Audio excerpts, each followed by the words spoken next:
Ассалаумағалейкум ва рахматуллахи ва баракатуху. Құрметті жақсылар, біздің енді рухани сапарымыздағы дәрістерімізді бастайық.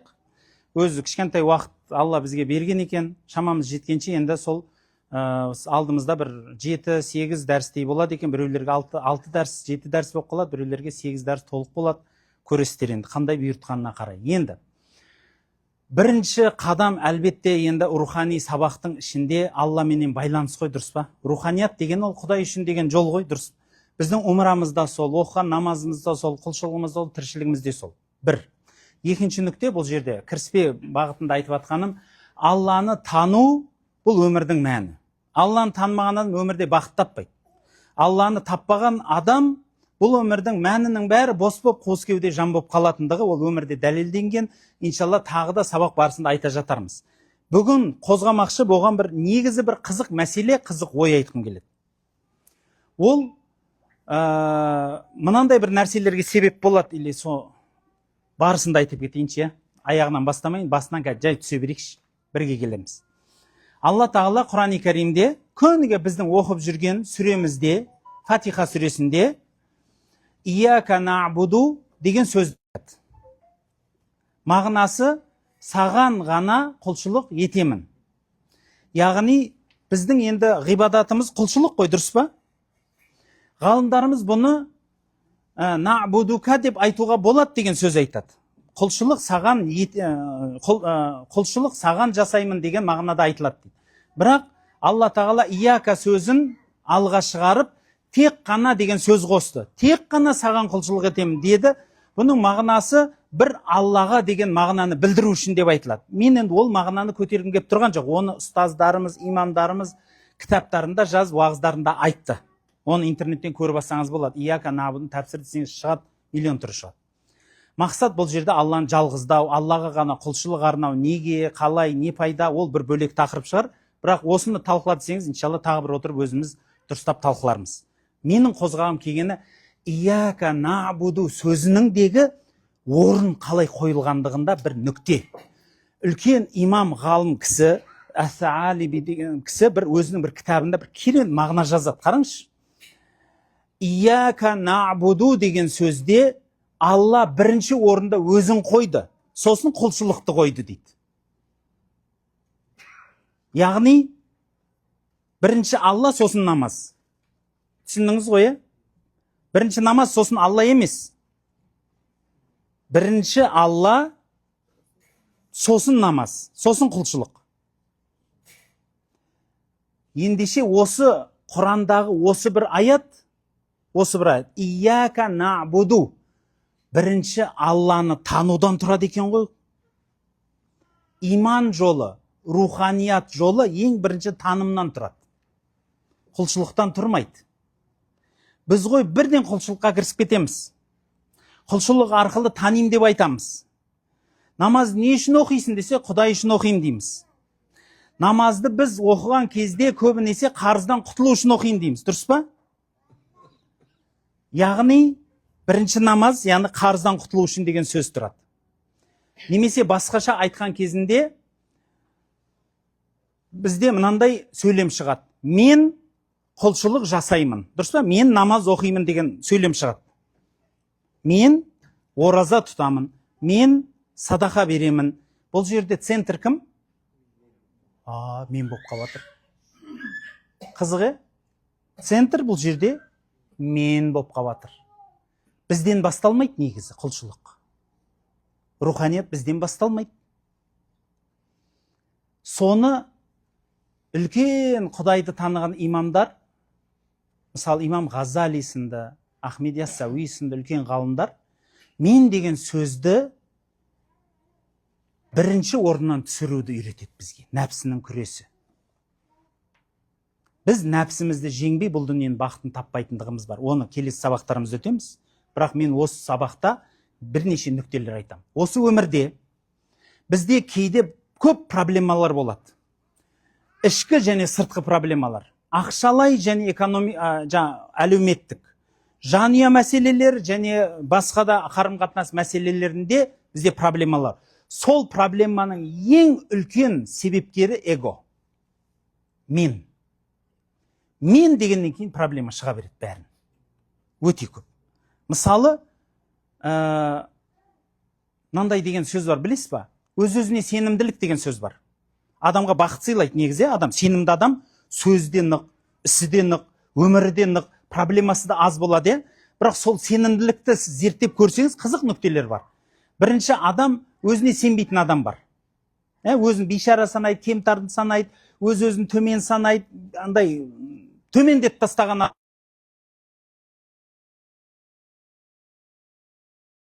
Бәрі оның басына шығып ала береді, проблемасы бола береді, андай бола. Өмірде қиыншылығы көп болады. Қиын. Оны бәрі басына береді. Екінші бір адамдар бар. Мысалы айтайық, осыны түсініп алды да дейік та. Бір адамның атын айтасаңыздаршы. Ғабит, міне, бір Ғабит деген жігіт, мен өз-өзіме сенімділік жасаймын деді да. Сөйтті да, өзіңе сен, мен үйтіп жүру керек, уверенно сөйлеуім керек деп реттеп алды да. Сөйтті да, бастап кетті. Бірақ қызық жері, ағайындары, жақындары онымен ұрса бастады. Неге? Өйткені баяғыда, Ғабит, мынаны істей салшы десе, неге істеймін? Шекара қоя бастады. Мен неге істеуім керек? Сен жұмысын қой. Анандай қой, мынандай қой дегеннен бастап, мынау дегенің бір түрлі болып қапты ғой, мынаны жұмсай алмайтын болып қаппыз ғой, мынаны ондай болып қаппыз ғой, ұрыс басталады.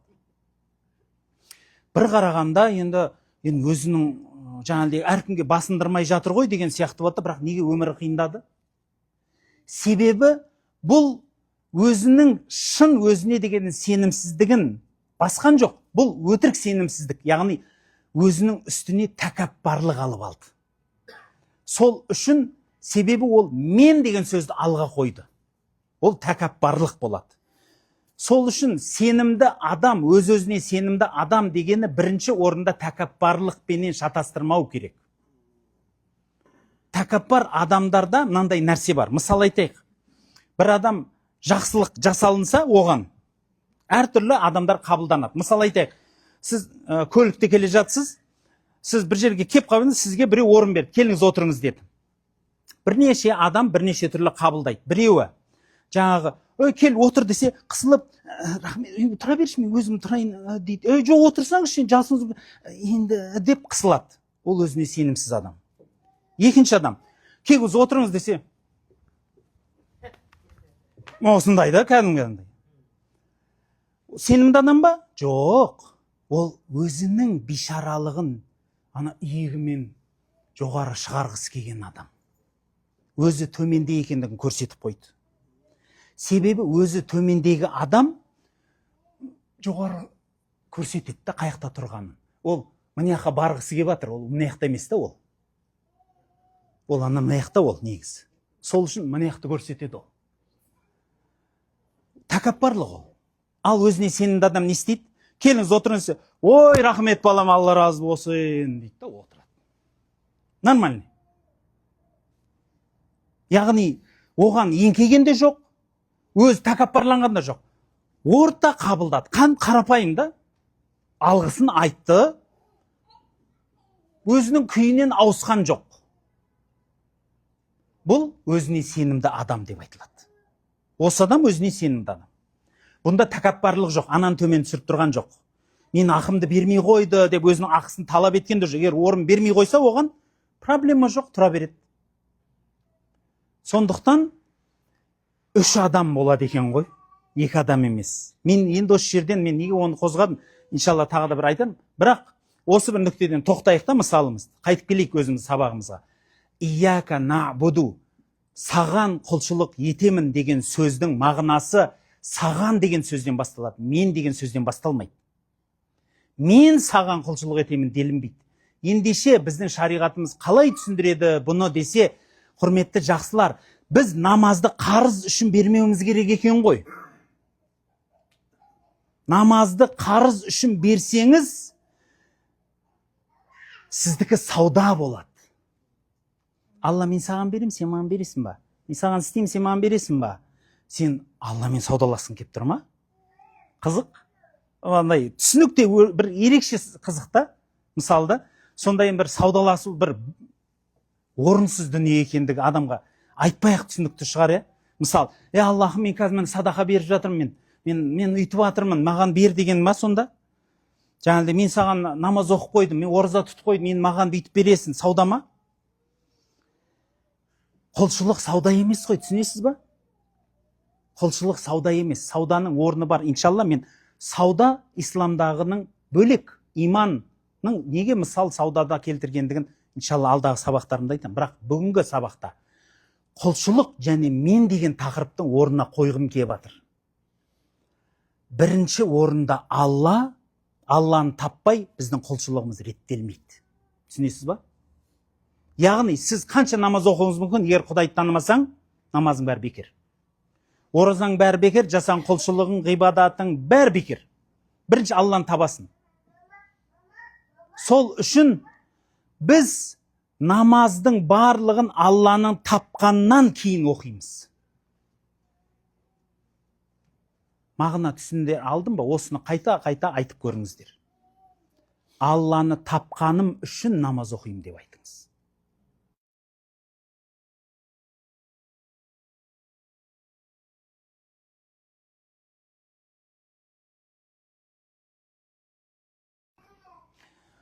Оған өмірде не беретінін нақтырақ бір қарапайымдау айтып кетейінші. Біздің дүниеде құлшылық ғибадатты бірінші орында Алла арқылы құлшылықты көрсеңіз, құлшылық арқылы Алланы емес, Алла арқылы құлшылыққа қарайтын болсаңыз, сізде амалға сүйену болмайды. Пайғамбарымыз амалға сүйенуді өте жаман қараған. Мен де өзімнің амалыммен жәннатқа кіре алмаймын деген сөзі бар. Бізде амалға сүйену болмайды. Бізде өмірде құртатын нәрсеше бәрін контрольда ұстағымыз келеді ғой, білесіз ба? Бәрін контрольда ұстағым келеді. Бәр нәрсе ұсталынып, көрініп тұру керек, білініп тұру керек. Сол үшін жаңағыдай сенімділік іздейсің, басқа. Шын мәнінде осы өмірді айтыңызшы, қай жерін контроль ұстап жатсыз? Қай жер сіздікі осы жерде? Абай атамыз сол үшін әдемі сөзі бар, өлім туралы айтады. Оны не дейді? Өңшең білмес, оның атын өлім деп қойыпты дейді. Өйткені мені мен менікіні ажыратамады олар дейді. Менікі деген ол Құдайдың маған берген қол аяғы да, бірақ сол қол, аяқ, жүрек, осының бәрін мен деп ойлаймыз да. Бұл мен емес, бұл менікі. Яғни Құдайдың маған бергені. Ал мен, бұнау емеспін ғой мен, мынау киім ғой. Мынаны шешем де тастаймын ертең өлсем. Мынаның бәрі кетеді, қалады. Мен ұзынмын ба, кішкентаймын ба, ақпын ба, сарымын ба. Сол үшін екен ғой адамның түрі маңызды еместігі құлшылықта. Ер ма, әйел ма, семіз ба, арық па, кеміс ба, бір аяғы жоқ па, көзі жоқ, құлағы жоқ, бар. Маңызды емес ол. Сол үшін Алла тағала сіздердің суреттеріңізге қарамайды дейді. Сіздердің жүректеріңізге қарайды дейді. Намаз, бұл намаз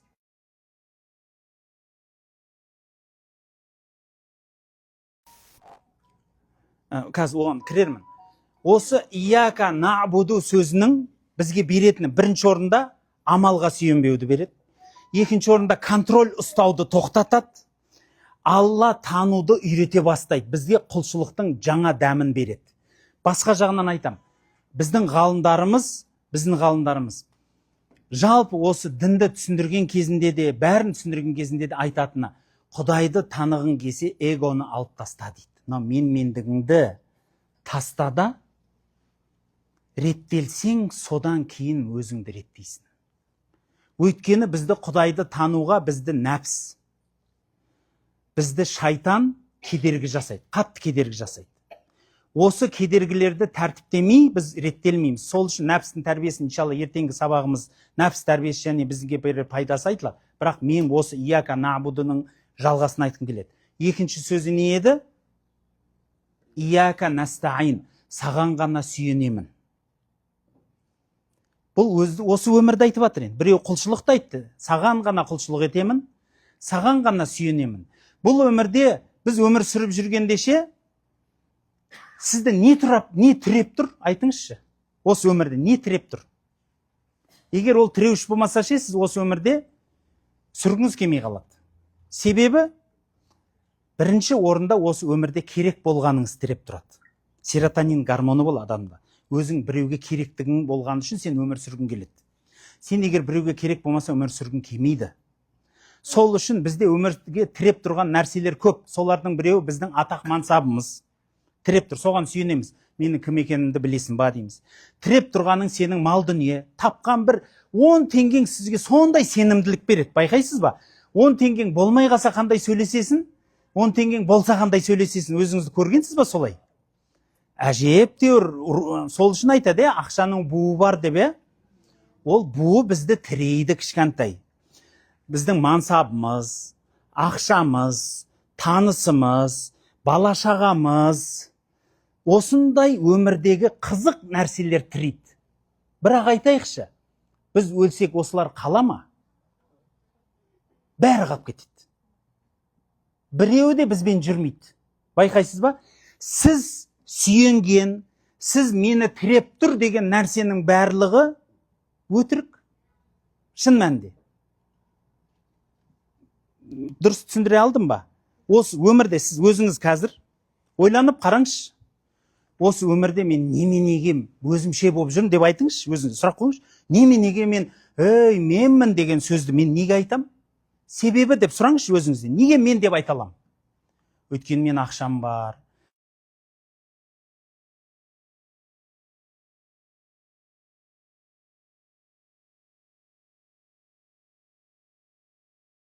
Жоқтар да жүр ғой. Маңыздылық ондай емес екен ғой, түсінесіз ба? Сол үшін мен сүйенемін саған деп айтылмайды. Саған ғана сүйенемін деген мағына бұл жерде. Сүйеніш Алладан басқаға болмайтындығы. Керісінше, одан басқалжа ол мағына айтам. Біз осы өмірдегі атақ, мансап, ақша, қаражат, бала-шағаның барлығын Алла арқылы қарағанымыз дұрыс. Алладан арғарай қарауымыз керек. Керісінше емес. Біз бірінші мал дүниемізді реттеп алғымыз келеді. Өйткені намаз оқисың ба десең, мен тіршілік қылмасам намазды кім оқиды? Мен тіршілігімді, бизнесімді реттеп алмасам оразамды кім тұтты? Неғылам тұтып дейміз. Қарным тоқ болмаса болмайды дейміз. Ол алғашқы қажеттіліктер ғой, бірақ біз қажеттіліктерді алғашқы деп бөлмейміз. Бәрін қажеттілікті үлкейтіп жібергенбіз. Адам өзінің қажеттілігін танымай қалғаннан, сонша өзін танымағаннан ғой сол. Таппаған үшін осы өмірдегінің бәрі маған қажет деп ойлайды. Атақ, мансап, мал, дүние, бала, шаға бәрі маған қажет дейді. Өлсең, бірақ соның бәрі сатып кетеді ғой. Қызық жер. Өлсең бәрі қалады. Біреу де қалмайды, біреу де сені сүйемейді. Сен жан тапсыратын кезде Әзірейіл періште келіп, бірме-бір қалған кезіңде, көз алдыңызда келтіріңізші, бірме-бір, кім тұрады ортаға? Балаң тұра ма? Аға інің тұра ма? Ақшаң тұра ма? Мансабың? Министр едім ғой мен директормын ғой деп айтып көріңізші. Ойбой, директор екен ғой, бұл кісінің жанын алуға болмайды, қол қойдырайық, осы ретке дейді ма? Таңдалынбайсыз ғой, түсінесіз ба? Сіз ешкім емессіз. Шын, ол өзіңізге жауап жалған нәрселер ғой. Біз соған алданып жүргендігімізден өзімізді көре алмай жатырмыз. Түсінесіз ба? Соның бәрі бізге өзімізді көрсетпейді. Ана айнаға қараған кезінде өзіңді көргің келеді ғой. Түзетіп, кішкентай қай жерім дұрыс екен деп. Бірақ айнамыздың бетіне нәрсені қоя бергеннен бар ғой. Мысалы айтайық, оны былай деп түсіндіреді психологияда да. Сізге өзіңізге сұрақ қойсаңыз, мысалы. Сен кімсің? Ал енді сіз жауап беріңізші. Бірінші фамилияңызды, атыңызды айтып, мен пәленше түгеншемін. Ат. Бірақ шын мәнінде ол ат сізге өзіңіз таңдамаған, сізге қойылған ат негізі. Ол лақап, кличка негізі, бір түрі да соның. Сен кімсің? Мен директормын. Сен кімсің? Мен баймын. Сен кімсің? Мен үлкенмін. Мен спортсменмін. Мен басқамын. Сұрай беріңізші, сен кімсің? Сен кімсің? Сен кімсің? Осының бәрін шешіп тастай бересіз да негізі. Бәрі шешіліп қалынады. Сен кімсің дегенде түсіп кете береді. Өйткені сіз ол емессіз ғой, ол сіздің әшейін бетіңізге жапқан маскаңыз ғой. Бетіңіздегі маскалар ғой әшейін. Оның бәрін алсаңызшы. сен кімсің? Бөлек болады. Бұл үлкен сұрақ. Адамды өз-өзін танымай, Құдайын танымайды деген осы екен. Сол үшін ияка набуду, құлшылық біз қарыз үшін жасалынбайды. Бәлки Алланы танып барып құлшылыққа келеміз. Біз Алланы танып барып үйренеміз. Барлық нәрсеміз Алла арқылы болады. Ыбырай атамыз сол үшін айтады. Бір Аллаға сыйынып, кел балалар оқылық. Бірінші бір Аллаға сыйынып алайық. Сосын ісімізді бастаймыз.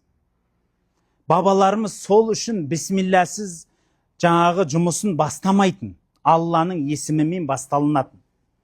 Жалпы, бұл сабақты мен күрделендіргім келмейді, бірақ общий мағынасын түсіндіңіздер деп ойлаймын. Барлық нәрсені Алланы танудан, Құдайменен араңызды жақындатудан басталады. Сіз Құдайдан ұзақ болсаңыз, қалған бұл дүниенің бақыты, мақыты, мансабы, анау мынауы, тіпті оқыған намазыңызда мәні жоқ дүние.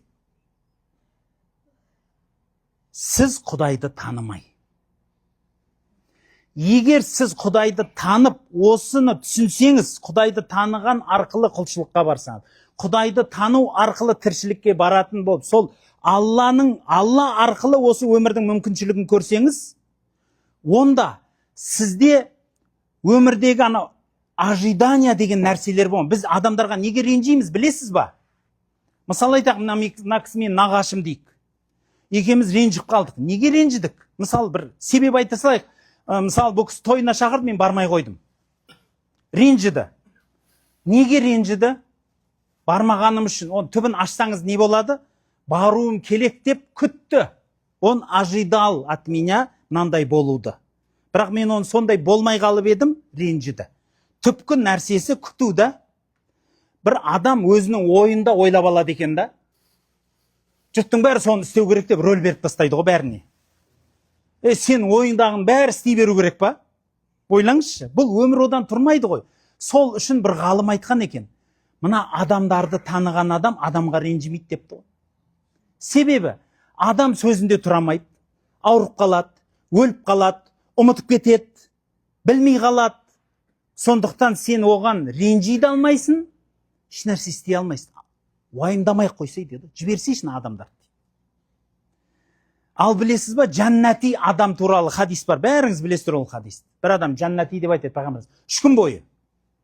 Ол жәннатқа амалымен кірген жоқ, көп намазы жоқ оның. Ол ғалым да емес. Жатарда Аллахым мен ешкімге ренжімедім деп ұйықтайды екен. Жәннати адам. Қарасаңыз, адамды таныған адам ғой, түсінесіз ба? Басқа адамдарды таныған үшін ешбір адамнан еш нәрсе күтпейді.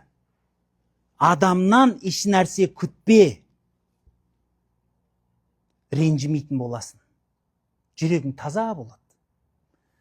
Өміріңнің тыныштығын қалайсың ба? Адамнан еш нәрсе күтпе. Маған мынау должен деп айттың ба? Болды, сенікі ол. Ол сенің ойыңда ғой, ол должен. Сіздің ойыңызда ол соны істеу керек. Ол неғып істеу керек сонда? Сіз өзіңіз дәлелдей бастайсыз. Мен сонда сіз бүкіл өмірді сіз жараттыңыз ба? Сіз арқылы жүруіміз керек па? Өмірдің бүкіл мериласы дей ма? Өлшем бірлігі сізсіз ба?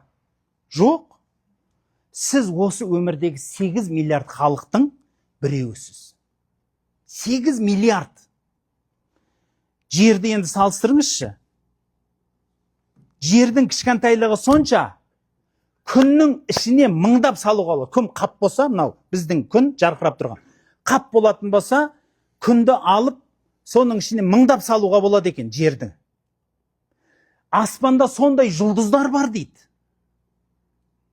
Анау күнді, жұлдыз, әлгі аспандағы жұлдыз, іші тесік болса, миллиондап салуға болады екен. Ойлаңызшы, біз қаяқта қап кеттік. Соның ішінде бізді дүрбімен емес, телескоппен де көрінбей қаламыз ғой, түсінесіз ба? Анандай Хаббл деген үлкен телескоптың ішіне де симай қаласыз ғой. Кішкентайлығымыздан, бишаралығымыздан. Біз бірақ біреуден күтеміз бір нәрсе. маған ол бір нәрсені істеу керек. Неге? Өйткені, қойсай. Ол Құдайдың пендесі ғой, өзінің жауабы өзінде. Әр адамды өзінің қаліне қой, ренішің болмайды. Сол үшін Аллаға сүйенесің, адамға сүйенбейсің. Мынандай бір осы дүниенің мансап, атақ, анау-мынауына сүйенбейсің. Бәлки Аллаға сүйенесің. Сонда өмірің бақытты болады. Ешкімнен күтпегеннен кейін іш нәрсе жүрегің тап-таза, тып-тыныш. Анау кәдімгі жарқырап тұрған күн, бұлытсыз, шайдай әдемі күнді білесіз ғой, кейде бір шығып қаласыз таңертең. Салқында емес, ыстықта емес, аспан шайдай көккүмбек, күн дегенің доп-домалақ, шықырлап бір андай құстар сайрап бір тыныштық болады ғой, бір кейде болып қалады ғой. Дәл сондай жүрегіңіз тынық болады ғой. Тып-тынық болады. Неге? Өйткені екінші бір адамнан сен еш нәрсе күтпейсің. Мына дүниенің кәкір шүкірінен еш нәрсе күтпейсің. Осыны дұрыс білсең, бұл өмір сізге проблемаларының барлығы төмен болады. Басқаша болады. Мен бір пайғамбарымыздың дұғасын алып келе жатырмын. Пайғамбарымыз саллаллаху алейхи ва саллямда дұға бар. Аллахумма ақсим лана. Аллахым бізге бөліп бер. Мин хашиятика ма тахулу бихи байнана ва байна маасиятик. Сондай бір сенен қорқатын сезім бер. Сенің тыйым салған күнәларыңдан мені сол тыйсын дейді. Яғни мен күнәға барайын десем, мен сенен қорқатындай, сондай жүрегіме қорқыныш бер дейді. Жаңағыдай айтады. Мин хашият ма тахулу байнана ва байна. Ва минал яқини ма тухауну бихи алайна масаибад дуния. Осы дүниенің бүкіл қайғы қасіреттері көзіме көрінбей қалатындай саған сенім бер дейді. Құдайға сенген адам мына дүниенің бақытсыздығының бәрі көрмейді де ол. Маған сондай мықты иман бер дейді. Мына дүниенің қайғы қасіретінің бәрі көрінбей қалсын дейді. Бұл пайғамбардың дұғасы. Сол үшін осындай дұғалардың ішіндегі бүгінгі тақырып осы еді. Аллаға деген сондай сенім болады екен. Мына дүниенің қыбыр жыбыры сізге қарапайым болады. Ал енді мен соны осы заманның сөзімен айтайын. Егер бір адам психологиямен мықты айналысып, сұмдық қылып өз-өзін тауып алса, заманауи тілде айтқанда, психикасын бәрін реттеп алса, қандай болады десем мынандай екен. Сіздің жаныңыздағы бүкіл жағдайлардың өзгеруіне қарай сіздің халіңіз өзгермейді. Психикаң орында тұрады да, қайғы ма, қуаныш па, проблема ма, басқа ма, сен психикаң қуып кетпейді. Калияңнан шығып кетпейсің. Сол адам психологияның ұстасы деп аталады. Ай, бұл көке дейді психологиядан. Мысалда, осыған жеткізгісі келеді психология. Оған біздің пайғамбарымыз сахабалар жетіп қойған ғой. Әзіреті Омардың мысалы, пайғамбарымыз саллаллаху алейхи ва саллям білесіздер мысалы. Бір күн Омарға айтады ғой, сенің малың ана жақта қарақшылар ұстап алды деп бір хабар келеді. Мен өте қысқартып айтып жатырмын. Сөйтсе Омар жүрегіне қарап, альхамдулилля дейді. Екінші адам келіп айтады, ой, ешқандай қарақшылар жоқ, малың келе жатыр дейді. Альхамдулилля дейді. Соны естіп отқан адам айтады ғой, сіз неге альхамдулилля дей бердіңіз деген кезінде айтады. Маған қиын хабар айтты, малыңды жоғалтың деген кезде жүрегім тыңдап көрдім дейді. Жүрегім бір қалып соғып тұр дейді. Құдайға шүкір деп айтты. Енді сен малыңды жоғалтып алған жоқсың, бәрі өзіңдікі қайтып келе жатыр. Қуаныш хабар ғой. Не істедің деп жүрегім тыңдап, жүрегім бір қалып соғып тұр дейді. Альхамдулилля деп айтты. Бұл пайғамбардың мектебін көрген адамдар оған жетіп қойған. Түсінесіз ба? Өзінің психикасын реттеп қойған. Анандай травмалар, бір нәрселер, оның барлығы қайдан болады, білесіз ба? Оның барлығы сіз мынау дүниеге сүйенгеннен болады. Түсінесіз ба? Ияка настаин дегенді сіз мынау дүниеге сүйеніп айта алмағандығыңыздан болады. Сіз мансабыңызға сүйенесіз, ақшаңызға сүйенесіз, адамдарға сүйенесіз, адамдардан бір нәрсе күтесіз, травманың бәрі осыдан болады.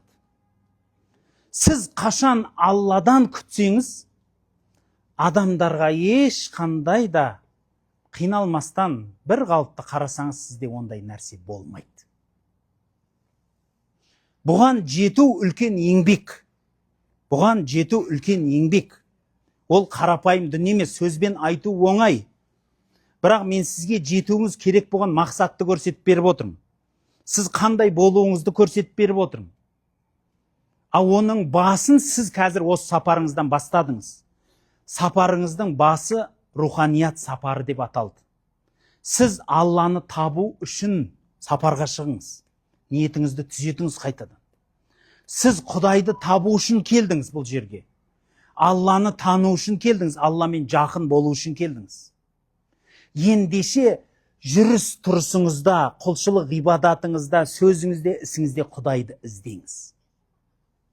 Оны қалай іздеуді иншалла мен айтам, бірақ сіздерге бір-екі тапсырма. Біз қазір оқып атқан намазымызда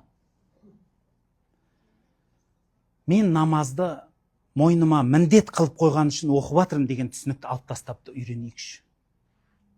Яғни мені мойнымдағы міндет, мен соның құтылып жатырмын, қарыздан құтылып жүрмін деген нәрсені алып тастаңыз. Мен бәлки бұны Алланы танығаным үшін намаз оқудамын деңіз. Осылай қып айтып оқыңызшы намаз. Аллахым, мен саған сені танығаным үшін намаз оқимын. Мен сені танығаным үшін осында келдім. Сені танығаным үшін садақа беріп жатырмын. Сені танығаным үшін зікір айтып жатырмын. Сені танығаным үшін құлшылық етіп. Осылай деп айтып, қазақша айтыңыз. Сізге тапсырма. Ертеңге шейін. Уақытыменен айтып ұғыныңызшы. Енді не табатыныңызды айтайын ба? Иығыңыз жеңілдейді. Иығыңыз кәдімгі жібереді. Мына иықта бір нәрсе басып тұрғандай түскендей болады. Мына жүрегіңіздің астынан бір ерекше тыныштық табасыз. Сондай бір сезім табасыз. Мен сізге осыны бөлісіп жатырмын. Осы сезімді үлкейтуге болады ары қарай. Осыны үлкейтсеңіз, мынаның бәрі ашылатындай сезім бола алады. Бірақ хотя бы мен сіздерге сол бірінші қадамды айтып жатырмын. Сосын, сөздің соңы. Құрметті жақсылар, жалпы бүкіл өмірдің мәніндегі, мысалы біздің қажеттілігіміз көп қой, байқайсыз ба? Бірақ сол қажеттілігімізді біз өзімізді танымағанымыз үшін көбейтіп тастағанбыз. Сол үшін қажеттілігімен жұмыс деген тақырыпты маған бір еске түсірерсіздер, мен сіздерге айтып берермін. Дұрыс түсінікті ма? Өмірдегі менің қажеттіліктерімді реттеп алайықшы деп, бір сабақ қылайықшы деп айтып қойыңыздар, иншалла осы бір алдымыздағы 5-6 күн ішінде тәртіптеп алайық. Сонда иншалла бұл сапарымыз географиялық сапар емес, жер ауыстыру сапары емес, бәлки елге қайтқан кезінде басқа таза жүрекпенен, басқа әдемі көзқараспенен, Құдайға деген ерекше бір ықыласпенен қайтсақ екен. Субханакаллахумма ва бихамдик, ашхаду ан ла илаха илля анта, астағфирука ва атубу илейк. Дұға қылайық. Жаңағы пайғамбарымыздың дұғасы. Интернетте де тұр ол. Аллахумма ақсим лана мин хашиятика ма тахулу бихи байнана ва байна маасиятик. Я Аллахым, бізге сондай бір қорқыныш бер. Раббым, Аллахым, күнәларыңа бармайтындай қорқыныш болсын. Ва минал яқини ма тухауину бихи алайна масаибад дуния. Осы дүниенің бүкіл қайғы қасіреттерін көрінбейтіндей қылып мықты иман бергейсін. Аллахум ақсим мин хашият ма тухул бихи байнана байна маасиятик ва мин таатика ма тубаллигуна джаннатак. Я Аллахым, бізге сондай бір құлшылық ғибадаттар нәсіп ет. Сол құлшылық ғибадаттар бізге жәннатқа лайықтылық берсін. Жәннатқа кіргізетін, жәннатқа лайықты болатын бізге құлшылықтар бер. Аллахым, бізге көз, құлақ, қол, аяқ, денсаулықты бергейсін. Раббым, Аллахым, біздің барлық білгеніміз, барлық тапқанымызды мал дүние қылма. Аллахума ла таджали дуния акбара хаммина, ва ла маблага илмина, ва ла тусаллит алайна ман лам ярхамун. Аллахым, бар білгенім, бар тапқаным осы дүние, бар аңсағаным осы дүние дегіздіріп қойма. Одан жоғары қылғайсың, одан бай қылғайсың. Аллахым, өмір бердің, осы өмірдің бүкіл рызық несібеңді бердің, осы бүкіл рызық несібеңді толық сезінетіндей қол, аяқ, көз, құлақ, мықты денсаулық бергейсің. Елімізге аман есен қайтуды нәсіп еткейсің. Жасаған құлшылықтарымызды қабыл еткейсің. Раббым, Аллахым, өзіңе әрбір жасаған құлшылық арқылы, әрбір айтқан зікіріміз арқылы жақындауды нәсіп еткейсің. Я Раббым, Аллахым, елімізге тыныштық бер, жұртымызға амандық бер, исламға қуат бер, мұсылманға бірлік бер. Раббым, Аллахым, түрлі елдерде қиыншылық көріп жатқан әрбір жанға, елдерге жеңілдік бер, тыныштық, амандық бер. Я Раббым, Аллахым, осы қол жайып отырғандардың дүниелік, ақыреттік қандай да бір талап тілектер болса өзің қабыл еткейсің.